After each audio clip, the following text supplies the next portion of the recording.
खुर्रम में दोनों फरीकैन के बंकर्स मिसमार करने का सिलसिला जारी है। अब तक 30 से ज़ायद बंकर्स मिसमार किए जा चुके हैं। पिछले कुछ हफ्तों के दौरान अब तक सामान रसद की 453 गाड़ियाँ मुख्तलिफ काफिलों में खुर्रम पहुँचाई जा चुकी हैं। इस बारे में मज़ीद तफसीलात जान लेते हैं डॉन न्यूज़ पेशावर के ब्यूरो चीफ अली अकबर खान से। अली अकबर, क्या तफसीलात हैं?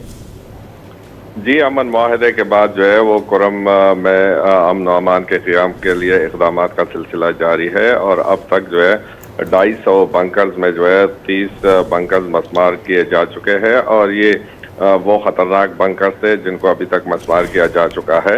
इसके साथ साथ इमदादी काफिलों का सिलसिला भी जारी है और तफसीलात के मुताबिक अब तक 450 गाड़ियाँ जो है वो सामान लेकर खुर्रम के मुख्तलिफ इलाकों को जो है वो पहुँच गई है।